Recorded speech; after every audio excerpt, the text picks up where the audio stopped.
We invite again our dear Prof to continue with our 5th class for tonight. Dear Prof.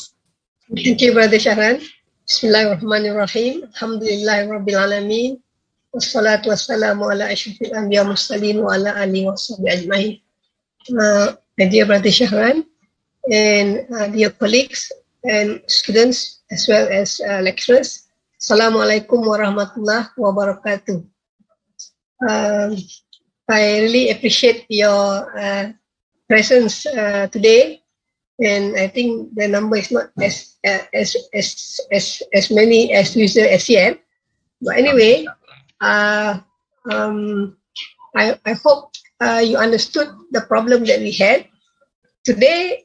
I think inshallah we will discuss about the decline of the Ummah. I mean the decline of science, not the Ummah, the decline of science and technology, and also the decline of the Ummah actually. But I will not give everything away. I will want you also to think about it, okay? Because we have known all the factors for the rise. You know, the basic ingredient, it was the Quran and the Prophet's Sunnah and legacy, okay? And also the Khalifa's examples. Then we had, of course, we said that we have the learning culture. From there, developed the learning culture. And then we have lots of places for learning. We strive, many kinds of schools. And then we had libraries. And then we had rulers who are very generous in terms of sponsoring learning in the palace. They have intellectual discourses. And then they also have what they call these, they build libraries, not in the present context, but there are a lot of translations and book copying and so on, very active, okay? And then all the sciences that they received the first time from the Greek. There was a first period where they received, and they were starting to develop it. And then there was also an attempt they also got philosophy, the second round. You know, the first round is the basic Pythagoras theorem, Euclid, and so on. Okay, so from there they developed their mathematics and sciences, and then of course you have the problems with the Ummah, political problems that led to many different kinds of groups. Okay, which emphasize different things. But all of them will argue that they have their sources from the Quran. Okay, so everyone has something that they believe because it was based on the Quran. Okay, and then we had the period of the Mu'tazilah, and then after that comes the Kalam, and then the philosopher. Okay, so the philosopher was the second. When the Mu'tazilah, I remember when the Mu'tazilah came, they were welcomed by the ruler then, was Khalifah al-Ma'mun, and who supported their ideology that the Quran was makhluk, you know, and impose it on others to believe on that. Okay, and if you don't, you'll be arrested. And one of the person arrested was Imam Ahmad bin Hanbal. So that was the first mihnah, that was the first tribulation among the Muslim. And drew a lot of fears among the Muslim. But before that, you had the groups, the Khawarij, that was outcome of the Battle of Siffin between Ali and Muawiyah. Okay, and from there came the Jabariyah and the Qadariyah. And as we said, the Jabariyah, who believe that everything has been predestined, they were welcomed more by the Umayyad Khalifah because they support the fact that it relieved them from being responsible for their action. Okay, and then so the Jabariyah tussle with the Qadariyah, who believe that man has choice and free will. And then there's another group that came out of these two groups, in fact, that you cannot give judgment to anyone in this world. And the major question was, if someone has sinned, is he still a kafir or is he still a believer? Or is he still a believer or is he a kafir? So that was a major question that they tried to answer. And from that, they got these groups. And then, of course, the third one was the Murji'ah. The Murji'ah, well, they said that we leave judgment to Allah. Okay. So the Mu'tazilah came about from the Murji'ah because there was a circle. They studied in a mosque, and then Wasi ibn Atta disagreed. He felt that the person who has sinned is neither here nor there. Okay, neither in heaven or in hell, or neither punished. Okay, so or rewarded. So then this group, this Mu'tazilah, they use a lot of reason. That was when they were supported by the Khalifah, and that was the first mihnah. And then the next one of the great scholar from them was Imam Abu Hasan Ash'ari. Yeah, Abu Hasan Ash'ari was formerly a Mu'tazilah, and he withdrew from Mu'tazilism, okay, and tried to reconcile the many the many groups that we have in Islam, okay. And of course, the most important thing was trying to reconcile the Jabariyah and the Qadariyah, between whether we have free will or choice and predetermined. So he reconciled that by saying that, well, both are true in the sense that we got it from the Quran, okay. But then, even if things have been predestined, we can still be changed. And what we do is the dua, okay. So that's how we try to reconcile and synthesize both of them. And then they also try to reconcile the fact that the Mu'tazilah was arguing that the Quran is makhluk. They were saying that it depends on whether it's the sound you're talking about or is the letters, the written letters. So he was the first person who was able to reconcile, and that was a great achievement. Okay, was a great achievement. And from there we arose what we call the Al-Sunnah wal Jama'ah. And we are all there with him. We believe in what he has drawn out, okay? And we are the Al-Sunnah wal Jama'ah, okay? Whether we are Hanbali, Hanafi, Shafi'i, or Maliki, we are Al-Sunnah wal Jama'ah. We believe the same things, okay? And then, of course, after that, there was another round from, so what Abu Hasan Ash'ari practiced is what we call kalam, because he was putting reason with the theology. Now, okay, now it's called kalam, because you use reason for fiqh and so on, not just based on the Quran and Sunnah by itself. Okay, so then you have an outcome of the Mu'tazilah when they received the Greek philosophy. It was the Muslim philosophers, and these Muslim philosophers were of course, Al-Kindi was the first one to try to harmonize Greek philosophy with Islam. He rejected the fact that Aristotle believed that the world is eternal. That means there is no beginning and there is no end. It was always there, will always be there. Okay. However, later on, you have Al-Farabi and Ibn Sina. Okay. You don't see, if you read their work, you don't see they are that dangerous, you know. But there were times that the occasion arrived during this time, you know, just especially after them, before Al-Ghazali came into the picture, that it seemed that the philosophers were leading Muslims to be less religious, you know, not praying, you know, such kinds of things, and even there was an anecdote that Ibn Sina, he used wine, but he used wine for treatment as medicine, okay? But still, wine was, you know, forbidden then. So anyway, so this led to Al-Ghazali, who was born after Ibn Sina died, okay? To criticize the philosophers.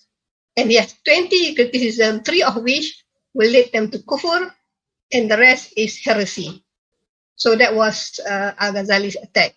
And you must remember, Al-Ghazali, you have to read Al-Ghazali. He's a great scholar. He even wrote his autobiography, how he studied four groups. First, I think, was the Batinians. These are basically, I think, Sufi Shia.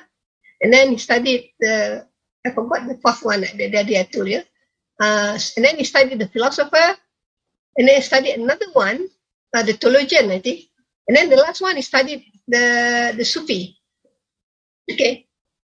So he began this study after he was the professor in Nizamiya. Okay, he was one of the great professors in Nizamiya. If you read his Bukit Min Dalal, The Deliverance from Error, he was saying that during one occasion, his tongue became tight. He cannot lecture. Cannot lecture. He just cannot talk. And that was a symptom that Allah doesn't want him to reflect. And he reflected that all these things, all the while, he thought that he was teaching for a very sincere reason. But then he realized that was teaching because of the what they call this, the worldly desire to be famous and so on and so forth. Like most professors today, okay? They want to be well known, want to be reputable, want to be famous. So that was what happened. What happened to him, and he quit teaching because of that, that reflection, and he started to search where is the truth. So he studied all this school, and the final outcome was that it took him years, I think about 10 years. He went from Baghdad, he went to Makkah and so on. Okay, I stayed in Makkah for a long time. He realized that the one that can really make you know God, okay, and be able to see God, okay, was Sufism. So he wrote Ihya Ulumuddin to revive the religion. The Sufism aspect of it is the purity of the heart. So that's very important for him, the purity of the heart. Similarly, if you want to get to know God, you have to have a pure heart. So basically, he revived Sufism in Islam. Okay, so Sufism became famous or well liked after that. Okay, many people become Sufis. Okay, so the question now is, and because of that, people allege that he stopped the progress of freedom of inquiry by attacking the philosophers. And after that, what happened is just people concentrate on religion and being Sufis. And what they do is just that they make comments after comment. It's called sharah of the previous works. Not the forward-looking, but backward-looking, giving sharah after sharah. What Fazl Rahman would say, super commentaries. Okay, so they're not tackling their own problem for their own time, but they're looking back and giving more comments on the work of previous scholars.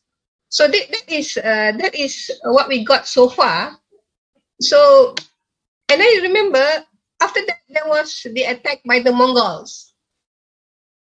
The attack by the Mongol was in 1258. That was after the time of Al-Ghazali. Okay, and at that time already people were the knowledge of the Muslim had already been passed to the West. Okay, so the Mongol attacks, the attack is disastrous because they kill scholars, they destroy books, they destroy libraries. Okay, and then after that, remember there is the crusade. Ibn Khaldun lived during the time of the crusade together with Ibn Taymiyyah, I think. They lived during the time of the crusade from Europe.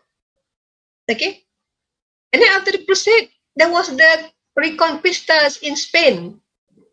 Okay, so putting all of this together, okay, can we figure out why science and technology or the acquired sciences sort of decline? Although after the fall of Baghdad, you have Al-Khwarizmi in Persia, you have Ulugh-Bek, Nasruddin Abtusi, the astronomer in Central Asia. We have a couple, okay, but not as the period from the 10th and 11th century or 9th to 11th century, where that is called the Golden Age, where the Muslims were very creative in scholarship and produced so many things. That's the centuries of the Muslim sciences. Even the historian of science acknowledged that. Okay, so why after that, after the 11th century, that means 1100, Al-Ghazali, Nizamiyah came about, Al-Ghazali came about, and then by 1258, there was a slow decline after the 11th century until the attack of the Mongols and so on. So I like to share my screen now because some of you asked some question which I did not manage to see the last time. Okay.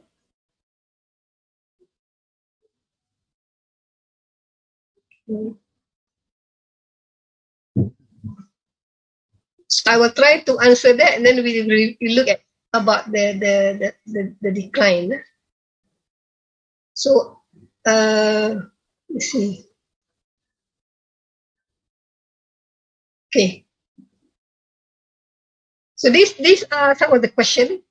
The first question was Brother Irfan Wayu. I don't know whether you are still around because I think some of you come and go. So it will be, are you around? Otherwise, there's no point answering. Okay. But I'm saying here that when you ask what is a good curriculum in Islamic education based on the Islamic worldview, I said that there's a long discussion. There's long discussion on curriculum. Okay. There are many models of curriculum.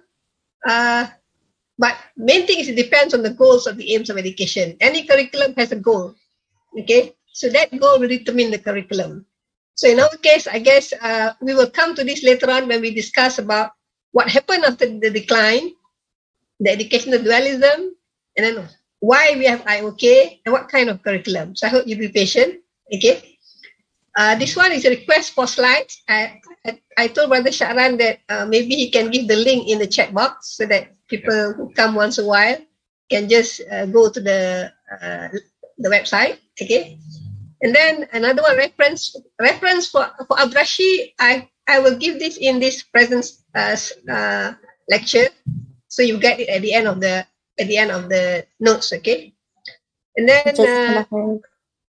then Brother, where is it? I went to a different slide already. Yeah, Brother Kalam Azad, about they say these days we find many controversies and diversities from Muslim. Is it relevant to categorize into many groups and names? I think I discussed this already last week. So diversities is okay in Islam. In fact, it is a rahmah. That's why we have 4 mazhab. In fact, important that we have hundreds of mazhab. It's a rahmah. If you have mutual respect for one another, not only in the mazhab, okay, in Islamic movement, in any country, Muslim country today, you have so many Islamic movement. So how do you survive? How do you work together? That's the issue. We can work together if you have mutual respect. Okay. If there's no mutual respect and it's based on wrong beliefs or interpretation, or the attitude of I'm an holier than thou attitude, I don't think we can work together. So I think diversity is not a problem in Islam. It's rahmah. Even diversity of human being, Allah says in Surah Hujurat, okay, is for li ta'arafu, to get to know. And the best among you is the one with taqwa. So this one is not an issue actually. We have different names because we want to talk about them. So when I want to talk about you, I need to refer to you. So I got to give you a name. Okay, so that is why we need names.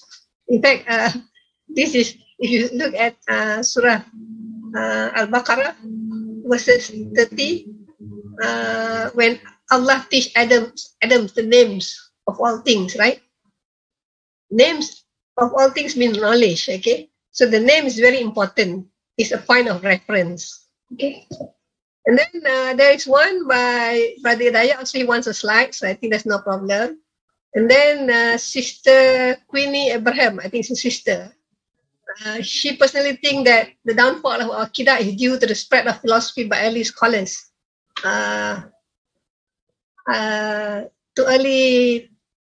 early scholars and lack of input on how to implement correct Aqidah in our daily lives. Well, I don't think the downfall of Aqidah is due to the spread of philosophy by early scholars, okay?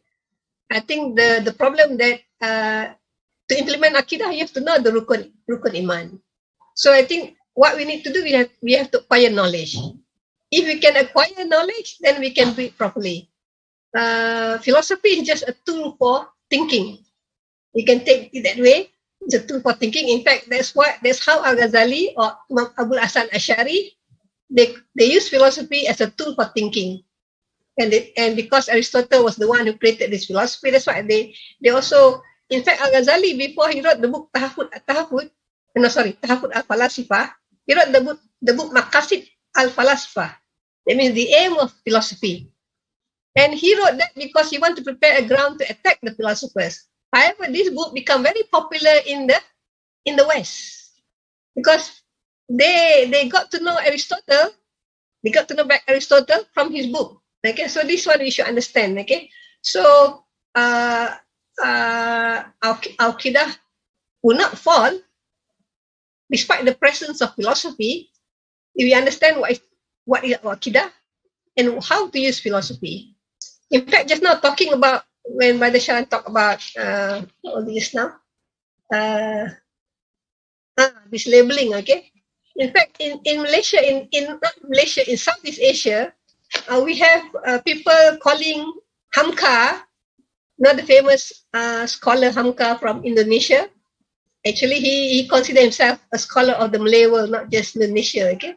He loved Malaysia very much, Hamka, okay? And Zaba, also another scholar in Malaya, okay, in the 30s. They lived in the early 1900s, okay. They are called Mu'tazilah. You talk about Mu'tazilah. They are called Mu'tazilah. Why were they called Mu'tazilah? Because they dare to bring new ideas. Similarly with the kaum muda or the youth, the young Turks, they call it. They are also labeled by the traditional ulama in Malaysia then, okay, they were considered as Mu'tazilah. So anything that is critical will be called Mu'tazilah. Is that correct? I don't think that's correct. Okay, so this is why we need to get more knowledge and then we can implement our Aqidah. Okay, how would we reconcile philosophical thoughts? And how would one reconcile philosophical thoughts while keeping to correct Aqidah? Well, as I said before, you need the knowledge of Aqidah, fiqh, and akhlaq. Then you will apply philosophical thoughts within the limitation allowed. Okay, I give you the example of analogy of playing football. Okay, people play football. I guess I quote this from my colleague Yadullah Kazmi. Okay, he said, why is it that 22 people, find it fun running with one ball, chasing after one ball in a football field, which is shaped in a rectangular shape? Okay, why men keep watching football? I guess some women also watch football now, like before. But why is it they like to watch the football? Do they get tired seeing this men running after one ball? Well, you think about it, what they enjoy most is when the ball is passed and the way it is passed into the goal. Okay, every shot is different. So that's where the thrill comes in. So the same thing with our Aqidah and philosophy. We have to understand that in Islam there is that boundary already. So when we philosophize, we must know what is our boundary. Okay, and therefore we will be able to ensure that we still maintain our Aqidah. You cannot change something that Allah has stated as haram. You can't change it to halal. So you must know your boundary. Okay, something that Allah praised, you cannot demote it. Okay, so this is why we need the knowledge. Yeah? Good knowledge of Aqidah itself, faith, akhlaq. Even before you do philosophy or even you do tasawwuf. You want to do tasawwuf, you must know what is fiqh so that you don't say that there's no need to pray anymore because you're Sufi. So this is knowledge. It's all fallbacks on knowledge. And then by Dr. Ashwat, let me move this thing here. What about the role of Ibn Taymiyyah in refuting the thoughts of Mu'tazilah and other groups influenced by Greek philosophy? I mean, the publications of Islamic history and thought has spoken about it. Well, I must say that I do not know so much about Ibn Taymiyyah. I don't read so much about him. Okay. Actually, when I reflect about our history, this period, okay, I felt that more research needs to be done. I wish young scholars like you, your students, will pick this up, because what we have is basically from Western writers. There are a few Muslim works, but actually there are many works that have not been unearthed, which are in the libraries of many great universities in the world, like for example in Istanbul, in Persia. These works have to be deciphered because they are all in Arabic, and someone has to study this. Because you see, when we describe even the event, okay, of all these scholars' debates and ideas, you know, they are from a third person, not from the person themselves. At least the translation can be close to the first person. Okay, so this is what we are lacking, and I think there's a lot more that is not covered, not unearthed. So I hope there'll be more interest, because someone also say about this. Okay, there'll be more interest in uncovering Islamic history in this period, because this is a very crucial period. Okay, so I think if you ask me about Ibn Taymiyyah, what I know is that his attitude toward philosophy is that it's impossible for philosophy to inform metaphysics about the final. I mean, if you philosophize, you'll not be able to inform metaphysics. That means the nature of God and so on, or final reality. He was like Al-Ghazali and Khaldun. But for all three of them, despite their brutal criticism of philosophy, they studied philosophy, showed their appreciation for its positive aspect, especially in the systematic discipline of thinking. So this is how they employ philosophy. So the fact when we say bring back philosophy or the hikmah pedagogy, we're not thinking of bringing so much about Aristotle's or so much about the philosopher's idea, but the systematic discipline of thinking. But definitely we need some content. So we need to study, especially Greek philosophy. Although we want to study Islamic philosophy, we cannot start studying Islamic philosophy from the Muslim themselves. We have to go back to the Greek philosophy, because the Greek philosophy influences the Muslim, and we have to go back to the Quran, because the Quran also gives its philosophy, the worldview. Okay, so this is something that we have to think about. And finally, I think there is a question by Dr. Fatah Santoso. Is the internship method of learning between a student and his professor in the postgraduate program in higher education the legacy of Islamic education last golden era? What do you think? Because we said last time there was the tutors, and the tutors are from the Islamic education. Okay, so definitely I believe it is the internship method is also part of the Islamic legacy. Okay, and this one can we conclude that actually the current Western philosophies by Sister Jamalia Jamil, can we conclude actually the current Western philosophies has bloomed during Qadariyah, Murji'ah, Mu'tazilah? I'm not very clear of the question. Okay, because when you say they bloom from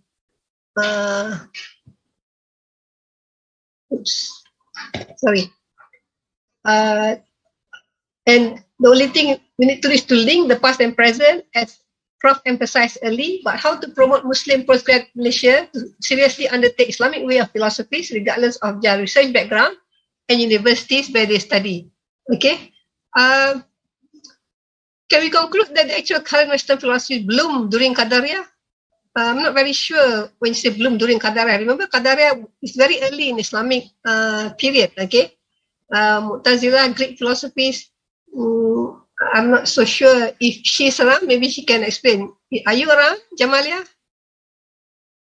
Or do you mean the current Western philosophies originated from the Muslim and Greek philosophy? Well, we can say that that's why the Western people like to say that the Muslim civilization preserved the Greek civilization for them. That's what they would say. Okay. Then, but now they acknowledge that the Muslim civilization also enriched the Greek knowledge and sciences and transmit it to the West. So now there's a new version that they recognize that it's not just the Muslim preserving and then transmitting, giving to the West, but the Muslim preserve and enlarge it, and then they give it to the West. So that is what's happened. So when they say Greek philosophies here, they mean really Aristotle. And if you ask them who actually was responsible, well, they read Al-Ghazali, they read Ibn Sina, Avicenna, Averroes, they read so many Muslim philosophers. But the person that really secularized them, separate the church from the scientists, okay, and the philosophers, but it was Ibn Rushd. I told you to be about it. I will not talk about that. Maybe later when we discuss, we will come back to that. Because remember Ibn Rushd wrote Tahafut, and he said the importance of philosophy even for religion, okay, and the importance of freedom of inquiry then, okay. So that is, and if you remember, what do you call this? The Western sciences, that's why I asked you last time, if there was no Al-Ghazali, what would happen? Do you think we'll be secularized earlier than the West? Yes. Al-Ghazali prevented that. But at the same time, Al-Ghazali did also something that is negative. Okay. So here, the West, you remember when they started to do science, the first occasion where they began to try to break away from the church and they find the church as very controlling was when Galileo Galilei and the other one was Kepler, Johann. I can't remember his first name, but it's Kepler. Copernicus and Galileo Galilei. When they discovered that the sun is the center of the universe and the earth revolves around the sun. They discovered this. And this is against the church doctrine. The church doctrine is the other way around. They said the earth is the center of the universe and everything else revolves around the earth. So when Galileo made that pronouncement, the church asked him to withdrew that statement because the church is wrong. And when the church is wrong and they claim that everything is from God, then God is wrong. So it was a very big affair then. Okay, Galileo, for fear of the repercussion from the church, he withdrew, but he never quit he never disbelieved in what he discovered. Okay, and that was the first time the scientists realized that the church was trying to stop them, controlling them. And Averroes came at the same time to give the view that this church and science, church and science, the church cannot control because there should be freedom of inquiry. Anyway, so that is all right with Islam, isn't it? Because we have our Quran asks us to do a lot of observation. Okay. Now let me go to review again. Before I talk about the decline, let me show you graphically, okay? The periods. Is there any questions so far? Wait, I see something on the chat box. Can't unmute myself, but I heard you well. Okay, who's that? Jamalia. Oh, Jamalia is here. Okay. Okay then. You can't in yourself, huh?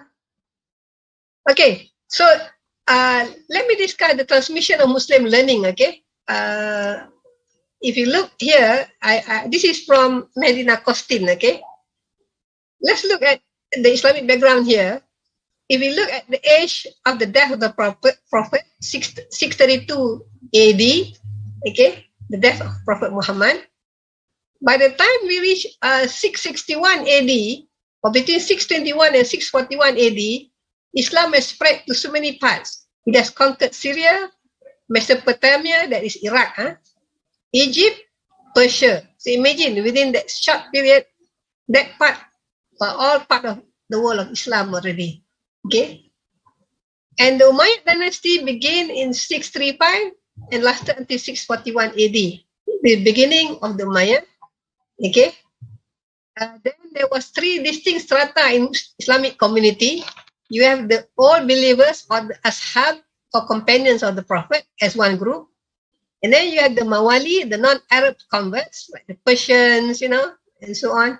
And then you have the Arab party, those who embraced Islam when Muhammad captured Makkah. So this is where the Abu Sufyan and the Muawiyah come about.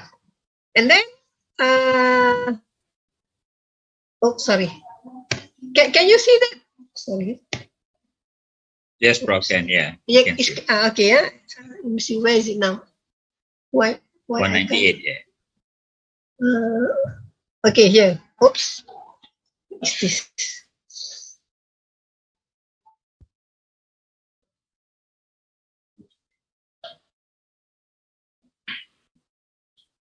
I can't see the. Okay, here again. Sorry, I couldn't slow down some more. Okay, so what happened during the Umayyad?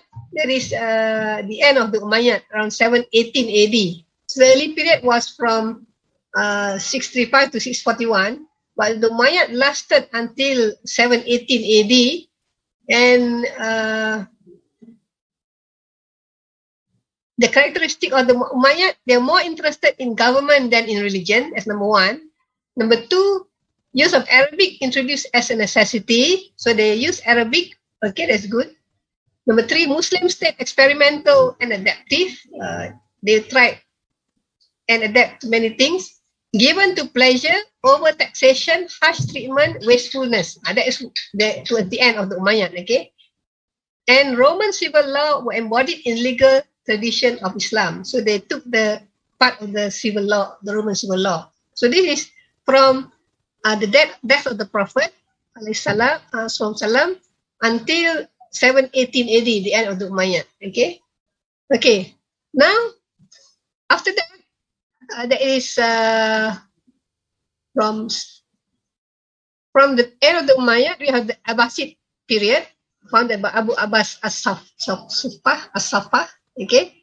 Now, notice that he said that although its Abbasid period is Persian dominated, so many Persians were there. So that's why I said this diversity in Islam is acceptable very early. Okay. So if we live in a country like Malaysia, we shouldn't be we shouldn't have the scarcity mentality. I call it abundance mentality and scarcity mentality. You can get this from Stephen Covey. Okay. Scarcity, abundance mentality means you welcome all the differences and you get enriched by it. For example, America welcomed many scholars from different parts of the world, and because of this brain drain, they make America big and great. But if you look at the Arabs, Saudis especially, they don't have abundance mentality. They have scarcity mentality. So if you come there, they fear that you will take away whatever they have. So for us to thrive, the Muslims should be having abundance mentality, provided that we are strong, okay. Now, not only that, they also have wazirs or minister from the Burma side, okay, in this period, and then close to the end of the 700 AD, close to 800 AD, you have the beginning of the Hellenistic influence, okay. And then we said they have the Qadarites and the Jabarites. The Barmecides, the fall of the Barmecides was in 802. I don't really know. Didn't have the time to study where this Barma. I don't know what is the Arabic. We call it Barma kids. Some of you are knowledgeable than me about this. You can help maybe. Okay. Barmecide. I can't remember that because this is already anglicized. Okay. So anyway, you have after this the period. This is the early Abbasid. You have the Qadariyats and the Jabariyah. Okay, and then you have the Wasi ibn Atta. That is the Mu'tazilah. Remember? So you have the Mu'tazilah. So this happened between which is 815 AD. 815 AD. Okay, after the fall of the Barmakites. So you get the Mu'tazilah. And then the Mu'tazilah, this is where the Greek influence started. Okay, this is around 827 AD, and the decree that the Quran was created happened during this period, 827 AD. So this is before Al-Ma'mun, I think. So 827 AD, okay. So the famous Mu'tazilah beside Wasi ibn Atta, okay, who break away from the Qadariyah, okay. There are a couple here. I don't think you need to know their name anyway. And then in 864 AD, then the beginning of Islamic school of philosophy, whereby you have Al-Kindi. Al-Kindi was the one who tried to Islamize it, right? Remember?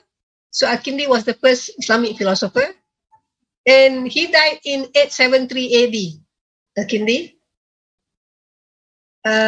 So you have the Mu'tazilite school of Baghdad, and then you have lots of translation here. This is where I think Al-Ma'mun's period came about, because there's a lot of translation, in Baghdad.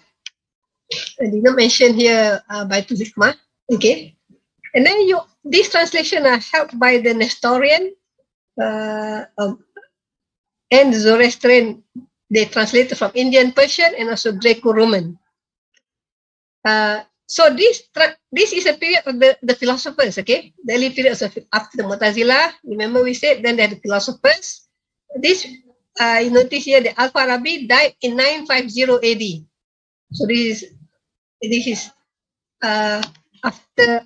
before Al-Farabi, okay? So you have Al-Kindi, died 8673. He did not meet with Al-Farabi, okay? Al-Farabi died 950. I don't know whether they met not each other, okay? But anyway, so this is the development, the Mu'tazilah, and then you also have some of them were philosophers, some of them become later on like Ash'ari, the Kalam, okay? Let me see next. Okay, so this is further, you have the influence from other civilizations. So you have works from Persia, for example, Khalilullah wa Dimna. Yeah, these are the famous translator. I think you have Yunus, Qurra, Hunayn, Ishaq, and so on. So these are the greatest authors of Greco-Roman, Zoroastrian, Hindu worlds. Okay, so this what Nakostin wanted to show. This already 961 AD. So this is 10th century already. There are many works already produced, okay? And then the development of Islamic schools and philosophies. So what are the Islamic schools and philosophies? This is around 998 AD, yeah? So you have one is the Orthodox development, yeah? And the Orthodox were against the Aristotelian tendency. This is Aristotelian, and the other one is Neoplatonic, okay? The Aristotelian tendency, as you remember, it was Al-Kindi, Al-Farabi, Ikhwan As-Safa, and later on you will have in this column also Ibn Sina. Okay, so these are the proponents for the Aristotelian tendencies. Okay, so okay, this is confusing, isn't it? 260. This is bringing back the previous years. 260, 339. Just now we already discussed it.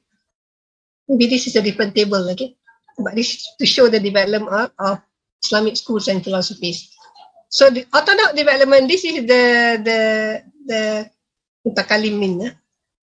You have the Orthodox scholasticism break away from Mu'tazilite, became anti-Hellenistic, yeah, anti-innovation, yeah, and this is led by Imam Ash'ari. You remember Ash'ari? So Imam Ash'ari, from the Orthodox, the Ahli Hadith, okay, Muhaddisin, they developed the Mutakalimin. okay, the scholastic, and then the kalam, okay, and then you have, so the orthodox scholasticism is a kalam, mutakallimin, okay, and they were against the belief of the philosophers and the Mu'tazilah, right? The Mu'tazilah says that there is no such thing as beatific vision. The Quran is created, and you will not be raised physically. Yeah? They are pro predestination, pro beatific vision, anti Quranic creation. So Ash'ariyah. So and then it was developed. The Al-Sunnah wal Jama'ah theology was further developed by Al-Baqillani. Okay. And then you have the third one. This is Aristotle. This is Neoplatonic. That means these are from Plato. Okay. The Christian influences before Islam, which is already Platonic. Arabian influences before Islam become prominent in 3rd century, mostly in Iran. Okay. And then this is the beginning of Sufism, early asceticism, opposed by extreme orthodoxy, Hanbalites. Okay. Then you have New Sufism. So you get the Buddhists, you get influence from other parts of the world. Okay. And then here on this side, you have, after the Ikhwan Safa, opposed by Aristotelian rationalists, doctrines of brotherhood introduced by Andalusi, influencing the philosopher who influenced Christian scholasticism. Okay. Let's the end here. So we have, so Ibn Sina is the Aristotelian. He died in 1036 here. Okay. He wrote on everything. Yeah, he's one very excellent scholar like Al-Ghazali also. And then the middle column after the Asharite. Remember the Asharite? You have Nizamul Mulk. He was the vizier or the prime minister for Abbas. He founded the Nizamiya Academy in Baghdad, a theological college of Asharite teachings. Thus, Asharites were established and Mu'tazilite became a minority. So, so with the introduction of the Madrasah Nizamiya, okay, notice that Asharite became more prominent, more established, and the Mu'tazilah became a minority. Okay, and there's the Platonic, Neoplatonic has less influence already by now. Okay, so going forward, 1106 AD, you have Ibn Sibrul, Ibn Pace, and then you have see, Al-Ghazali lives in this period. That's why in 1111 Al-Ghazali died. So he died. Where is Ibn Sina? 1036. He died 1111. So you see, he was born after Ibn Sina. Okay. So this is the period Al-Ghazali strengthened. See here, under the second column, that is the Mutakallimin, Al-Ghazali became the Saint Augustine of Islam. Saint Augustine in Christian, and developed Ghazalites and anti-Ghazalite in Spain. Okay, and after that, after Al-Ghazali, there is, you can see 1145, Ibn Tufail, yeah, Ibn Azan, Ibn Rushd, okay, and then there's Maimonide, Ibn Arabi. Maimonide was the Jewish philosopher in Spain, Ibn Arabi, and then after Ibn Rushd, this spread Averroism to the West. To the West, he tried to spread it in Islam. It doesn't work so well with the Muslim community. It went to, but the West accepted it very well. Okay, so roughly this is the time frame of the scholars. Okay, let me see now. Well, these are the references that you can see. There are many references. Okay, these are only a few of the references that. I don't want to type everything. You can search through the internet. Okay, excuse me. Okay, now let's go and discuss. Okay. Let's discuss what was the factor that brought about the decline of stop sharing. Okay. What was the factor that brought about the decline? Okay, let's look the first one. I think the most important thing, we said the most important reason for the rise was the Quran. Prof, please unmute, Prof. Please unmute, yeah. I already okay. Okay. Now okay, everyone can unmute themselves there. Okay. Now, what were the factors that brought about the decline? Where is the major source? Okay, the Quran. The Quran was still there. Why was there no culture of learning? Okay. Is it because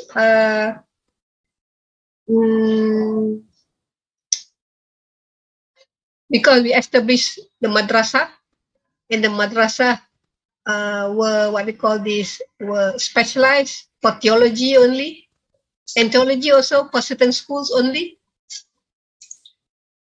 What about the Khalifa? Were they as good as the Khalifa before? Yeah, and lack of barakah, focus on tawhid, etc. So you think it's lack of barakah? Huh? But let's be analytical. Okay, barakah is very general. You can say anything, and we cannot prove that. Okay, but let's look at the fact. Okay, let me go back to my screen. Sorry about that. Huh? I want to speed up. Go to the screen. Okay. Okay, we talk about the culture of learning. Okay. The culture of learning, when you say culture of learning, that one everyone in the society is doing it, right? If we say culture of learning, see, this thing. Hold on, Oops, what did I do?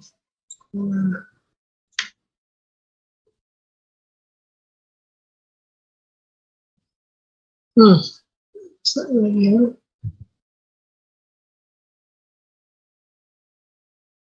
See, if we are talking about learning, a culture of learning, everyone is doing it, okay? And the Quran defines Islamic knowledge by linking faith with knowledge, okay? Learning as a culture highlights the uniqueness of Islamic civilization. Learning was primarily spiritual and not economic, for economic reason and status, okay? And if we look at the mazhab, there were so many mazhab that shows that the culture of learning invited an open and flexible mind to cherish more knowledge. Okay? Large number of mazhab is sign of immaturity, but the existence of 5 is sign of full development and maturity. Okay? Now, in terms of reflection, okay, Allah asks us to reflect. Okay? Okay. Allah gives us a choice whether we want to be a servant or whether we want to be kufur. Okay? And we can use the world to provide science. Okay, so this is still not the thing that we want. So, to early Muslim scholars, knowledge consists of understanding the signs of Allah, and the respect of which the Quran is constituted are no different from all other signs which the world is composed of. The Quran holds the key to understand the universe. Okay, now, the philosophy and sciences began to decline by 9th century. From then on, there was a distinction made between religious and secular knowledge. Religious knowledge was deemed worthy and exclusive, established in madrasah. There was a dialectical relationship between the Quran and the world, and this was broken because we have separated. So, do we blame the West for our separation of religion and secularism? Or it was already in our period of decline, we already have it? And can that be due because we established this madrasah, and this madrasah only give attention to theology, jurisprudence? So who gives attention to science? Did the ruler give any attention to science and philosophy and the other things? So that is one thing that we have to ask ourselves. Maybe, the madrasah was good in the sense of fighting against, if you read Al-Ghazali, he was saying that during his period, there were a lot of turmoils. Not only turmoils, actually, the Shia were advancing. The Shia, the Fatimids, there were many other different, not Al-Sunnah wal Jama'ah. Okay? So that's why the Nizamul Mulk established the madrasah as a bastion against the Shia, the Fatimids. Okay? So by doing that, the madrasah is exclusive. It's not inclusive. It's only one kind of knowledge, not all the kinds of knowledge. Okay? So this could be one reason. Okay, the other one is the Quran no longer a complete guide. Why is no longer a complete guide? Because the Muslim, before they read the Quran, they look also at the universe. Okay, not only a guide to the muttaqin, okay, and they felt that it's a duty to decipher the sign of Allah. Yeah, so for them, there's no difference from understanding the sign of Allah through the agency of the Prophet and also through the universe. Okay, so for example, the scope of truth was wider than just its relevance to human conduct. It has no boundary, unlike science, where truth is an explanation of how things works. For example, how do you explain the phenomena of rain? So unlike the scientists, truth is actually where explanation is sought. Truth was an invitation to engage in the activity of finding out and not the ends of activity. But the truth is that truth was reduced to human conduct. The law then became the subject of Muslim intellectual endeavor. So everyone focused attention on law, hukum. Okay, so this is, and in fact, if you look today, also we are all focusing on hukum. Okay, so that's why the Quran is no longer a complete guide. Okay, let me move on. I think here. Okay, Asharism. When Asharism became popular, Imam Ashari, Al-Sunnah wal Jama'ah, it arrests the growth of free thought in Islam. Then the criticism of Greek philosophy and its rapid downfall in the Muslim world, okay, is another reason, okay, for this decline. But this doesn't mean when there's a rapid downfall in philosophy that it leads to Muslim aversion to philosophy in the decline. Because after Al-Ghazali, there were a few philosophers, of course not so many, but there were a few philosophers. But this is one of the allegations that because of Imam Ash'ari, then followed by Al-Ghazali, there is a harassment or the decline in the growth of free inquiry in Islam. Because they attack the philosophers, and you remember that the Mu'tazilah also become minority. Religion and Sufism, maybe Sufism later on we can say. Yeah, so there's stagnation now. Al-Ghazali came to enliven the religious sciences, and he refuted the philosopher. He championed the limited use of dialectic and logic for fear of loss of faith. Okay, so theology is not to be challenged but to be explained and applied in daily life. Hence, innovation in religious science ended. The path continued to the present school. So that is another explanation. Again, the why there was law became the focus, hukum became the focus, because law conferred status, power, and prestige. Okay, if earlier Muslim, they contribute in a whole range of knowledge, but after the attack, they only focus on law. Okay, on law. Okay, and the law school, according to the scholar Maqdisi, is stagnated because the civil authorities provided a paid mufti to provide fatwa. So no incentive for legal scholars to pursue scholarship in law. And the reduction of school of laws to only four orthodox schools deteriorated impact on scholarship. That doesn't give much freedom. Okay. Ijtihad disappeared in the 13th century, depriving scholarship of a methodology. So that's what law school. And then learning became institutionalized. That means you have the madrasah. It became privilege of elites or experts only, because now it's not open anymore. Okay. So it's a damage to the culture of learning. First, distinction between religious and non-religious sciences. Second, only religious sciences become legitimate.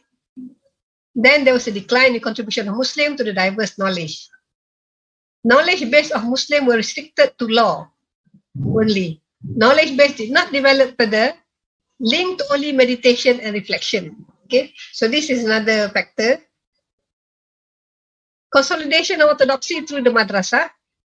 They not support libraries, literary saloon. So we're losing the other institutions of learning. Okay. Foreign science were not in the Ministry of Islamic Education. They were acquired privately. Exclusion of the foreign science and subordination of humanistic studies to religious science and law had negative impact on scholarship and life of higher education institutions. With the limited use of rationalism and philosophy, no legitimate way for scholars to undertake investigation and experiment to advance the sciences, hence no progress. Okay. Wakaf. System of wakaf with patronage led to conservatism in higher education, served the status quo, maintained orthodoxy of the ruling class. So this is other factors. And then you have Sufism altered the course of intellectual inquiry in which transcendent knowledge is of greater value than practical mundane knowledge. Therefore, neglect discourse with others. Okay. After establishment of madrasah, Sufism orders become more focused on meditation. They are primarily concerned with relationship to Allah and turn their gaze to depth of soul to find and root out whatever obstructed to the soul's pathways. Union with Allah is the highest goal. So there is silence on social human conditions. So they're not interested in the world anymore. Okay. So this is another reason. Then there's attacks of the Mongol. Okay, by the Mongol. And then there is the Reconquista of the Al-Andalus. Okay. So the Reconquista destroyed or caused to be abandoned most colleges and madrasah and preserved texts in libraries. Christian armies uprooted Muslim community and culture, replacing it with a less advanced civilization, lacking scientific knowledge and intellectual enterprises. Christian universities in Spanish land took centuries to attain the level of Islamic madrasa and Jami' masjid. So it's not as easy as they thought. Political factor, damage of caliphate means disintegration of empire to smaller provinces. Nationalism means nation-state competing, spend less on intellectual and scientific advancement, more on arms. Arabic gave way to vernaculars, language barriers in the Ummah. So that is another possible reason. Decline of intellectualism. We can see this because even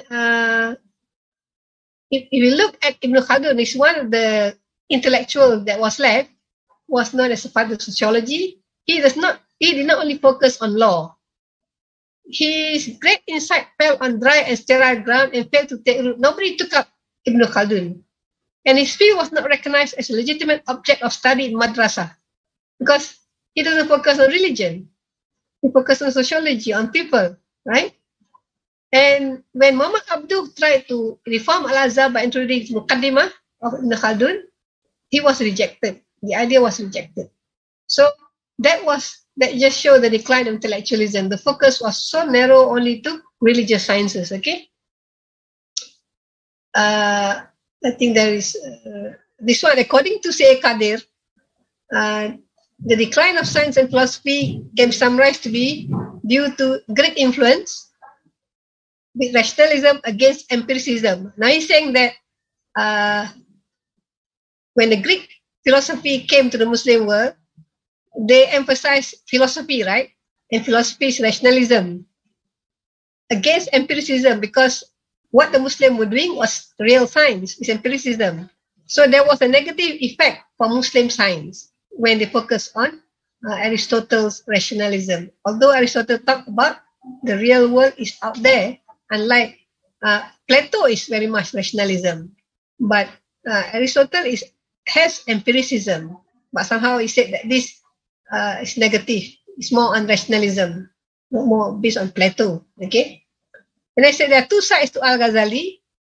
One indirectly closed the door to innovative and original thinking. but he also emphasized scientific and rational methodology because he observed and analyzed, and he also started with doubt in his Mungkit bin Adalah. So two sides, that means on one side is he closed the door by attacking the philosopher, but actually he also emphasized logic and so on. Okay, so but he didn't mention here about the Sufism. Al-Ghazali was the one who enlivened religion and brought back Sufism. Okay, the fiqh school, they focus on deductive argument and taqlid. Okay, so there is a loss of inductive spirit which is necessary for empiricism. Okay, so yeah, blind followers. The principle of ijtihad, they make it so strict, literally no one can undertake ijtihad. For example, is there any? No. Here, for example, condition for doing ijtihad, you must possess knowledge of the Quran and all that is related to it. There is Arabic literature, etc. Okay, you know the Quran by heart with all the traditions and explanation. Perfect knowledge of the tradition, which is more than 3,000 traditions. Pious and austere life, profound knowledge of all the signs of the law, complete knowledge of the four schools of laws. We don't know who make this condition, but if you look at the condition, it's very difficult to fulfill. But today, you don't have to know the Quran by heart, you know, and the tradition, you have to Google. But of course, it's much better if you know everything. Okay, so this is, they say that it's very difficult to make ijtihad if you follow this condition.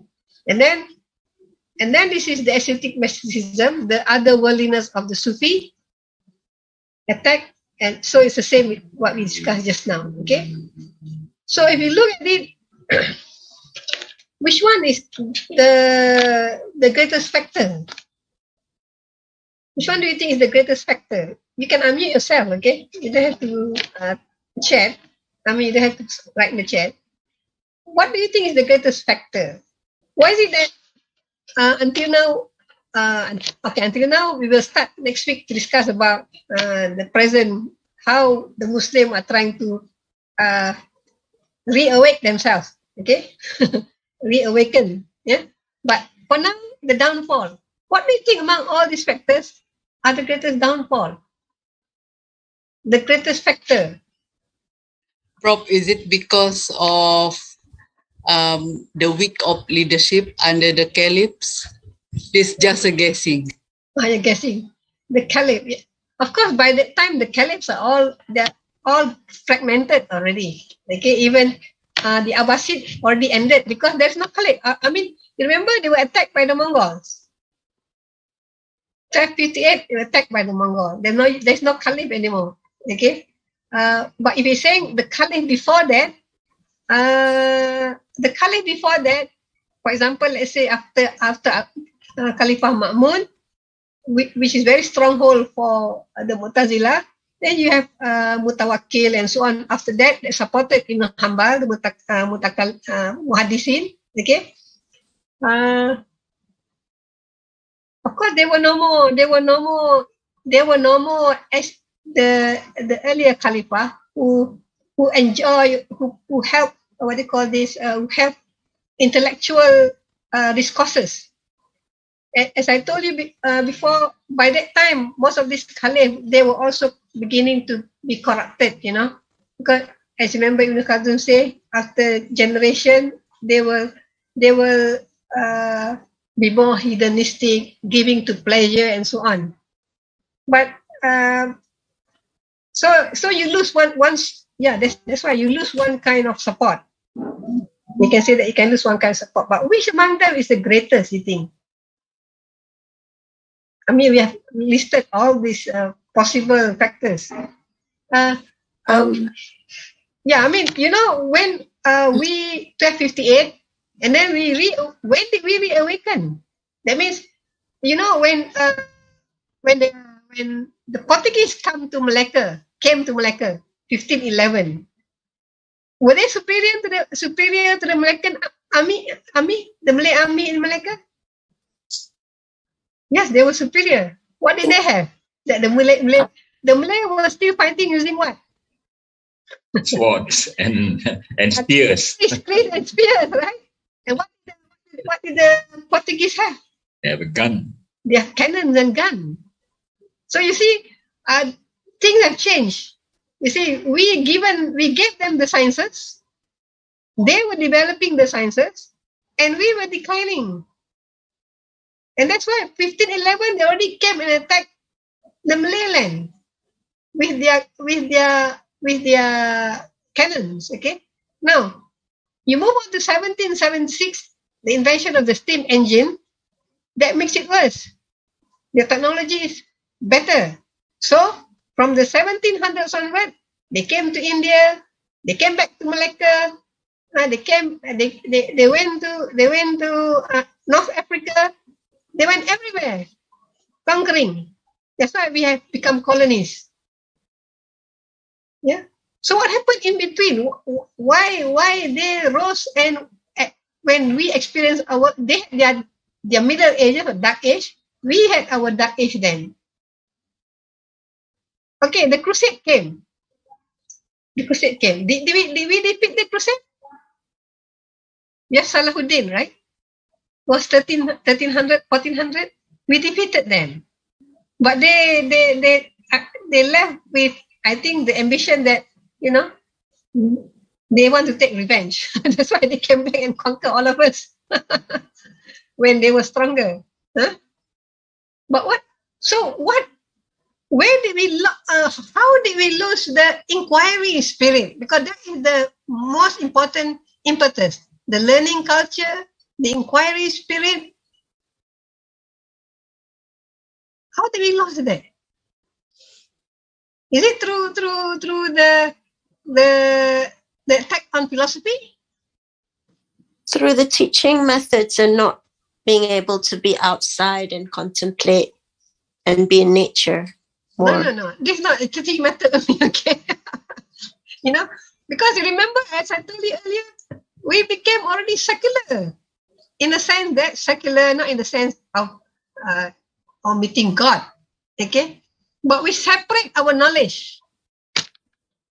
And we give only so much attention to one particular knowledge. So that's why after we achieve our independence, we work very hard. Actually, we work very hard to bring back what? Science. But until now, we have not succeeded. I think that's the essence of the whole thing. You can call it whatever, okay? But the thing is that we lost the spirit of inquiry. We lost the way of studying the Quran. Why? Because of the establishment of the madrasah, the focus on religion, so much so that by the 13th century, 14th century, when you go to any Islamic institution, education institution, or schools in the Muslim world, what do they teach in a school? What do they teach in the schools? Just Quran and readings and things like tajweed. So they were teaching. No scientific even until today. Right. Not all madrasa, only. Right. Yeah. So they're teaching the Sharia sciences, not only Quran. Okay, Quran, Hadith, Fiqh, Aqidah, Akhlaq. Their concern is for life hereafter. Life in the hereafter. Because Akhlaq is for now lah. But otherwise, it's all the Akhlaq, because they focus on the world as the bridge to the hereafter, right? So, but what about for the world itself? And what state are we in today? We are so dependent on other countries. We can't solve our problem today because we are so far behind. So far behind, we lost it. And if you look at the different factors just now we said, okay, it's basically. So if we say that basically we are so focused on religion, we are not having the other sciences in our curriculum. Somebody asked about the curriculum the other day. Who do we blame? Why did we do that? Is it because the Mongol attack? and they destroy all our books and they kill our scholars? Or is it because before that, with the period of Ibn Rushd, Al-Ghazali, yeah? Because if you notice, Ibn Sina is a polymath. He doesn't focus only on one. Okay? And if you look at Ibn Tufail, just now there was Ibn Tufail, he wrote the book Ibn Yaqzan with a message that, you know, you can know the truth from two ways. One is through the environment, of course you won't agree with him maybe, through the natural world, and the other one is through the kitab, the revelation. Why would he be writing such a book in, what was it, 12 something? Or 1136? Why would he be writing this book? And why would Ibn Rushd be writing the book to show that philosophy and science, that philosophy and religion are necessary for each other? That means the consequence of Al-Ghazali, as we said, there's two sides. One is he really, although he was referring only to Ibn Sina and Al-Farabi, but he was saying that, you know, you better go back to your religion. Religion can tell you what is God. You cannot get God from just philosophy. Yeah. Although he studied logic, which is part of philosophy, to defeat the philosophers, and then use it later on for religion. Okay. So it is good in a sense because he prevented people from, if you believe that they get more astray. Okay. But it's negative in the sense that it stopped people from thinking, being creative. Being creative. So this is where we need to read a lot more. Okay, let me look at the chat box. I think there's so many things there.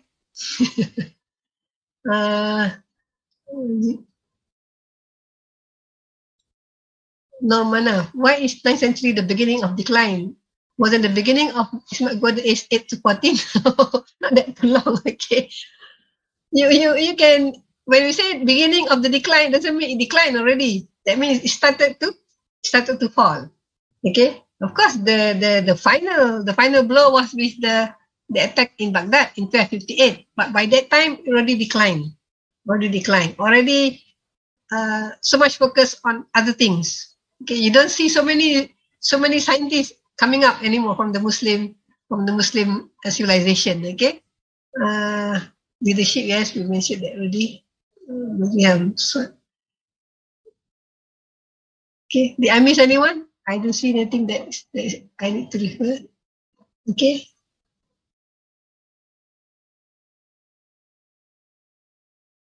Somebody is secretariat to everyone. The Burma kids are Persian. That's right. Also spell Burma. Okay, thank you. What is that? Family from Bak, where they originate. Influential Iranian family from Bak, where they were originally hereditary Buddhist leaders. And can't go. The son of Bamak became the chief minister of As-Saffah, the first caliph of the Abbasid dynasty.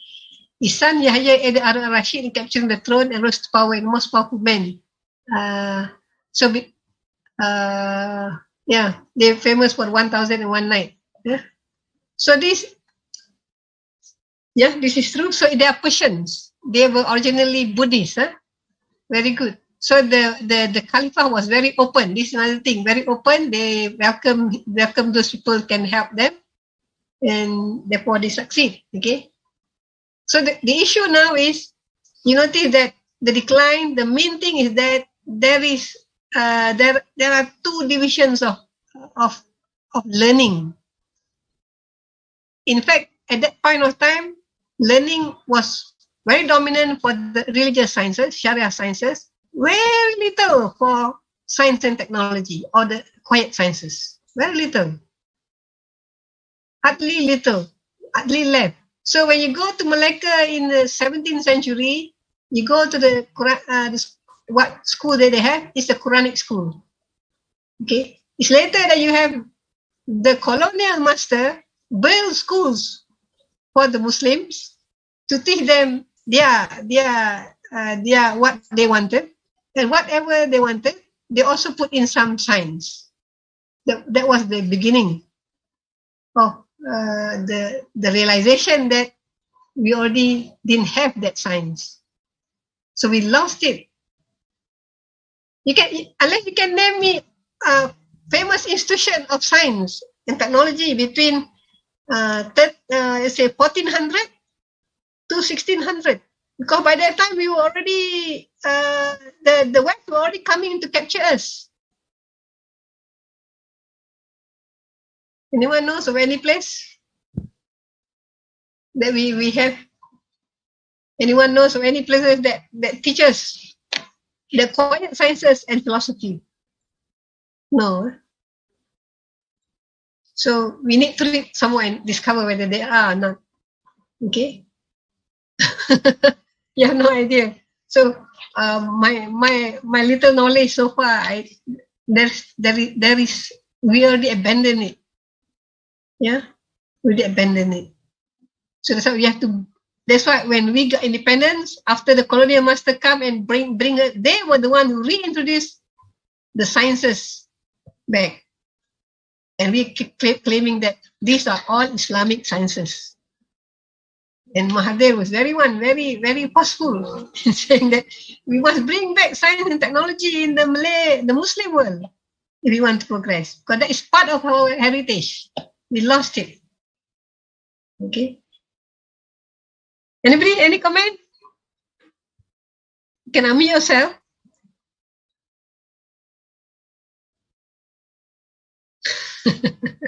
Thank you, Jamalia. Very in the morning. Okay, I think you're all tired already. So I just share with you, inshallah, for next week, I will discuss about what happens in the Muslim world to revive the Islamic civilization. Okay, where we begin with the call by one of the greatest scholar activists, Jamaluddin Afghani. Okay, Jamaluddin Afghani. They were saying, let's open the door with ijtihad and so on. So the realization came very late, only in the 18th century. So we fell in the 13th century, 13, and then we had a long slumber. Only in the 18th century, we realized somebody was brave enough to go through all countries in the Muslim world to ask them to work for their politically for their independence, for their the ability to be independent from the colonial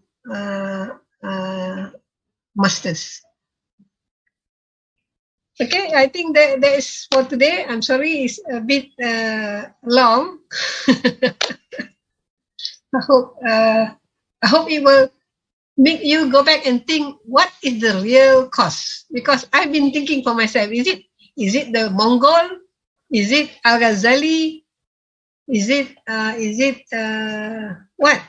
Because we have to read Ibn Rushd, because Ibn Rushd was idea went to the West and they had their Renaissance.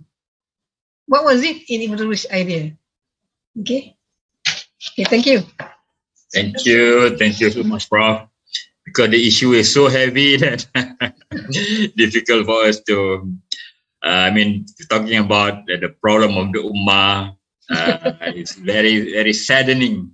As our dear Abdul Hamid Abu Sulaiman always said that we had everything, but we are the lowest of the low. So, mashallah. So we look forward for next week's lecture, Prof. Inshallah. Thank you so much. Thank you, everyone. Okay. See you everyone next week. Assalamualaikum warahmatullahi wabarakatuh.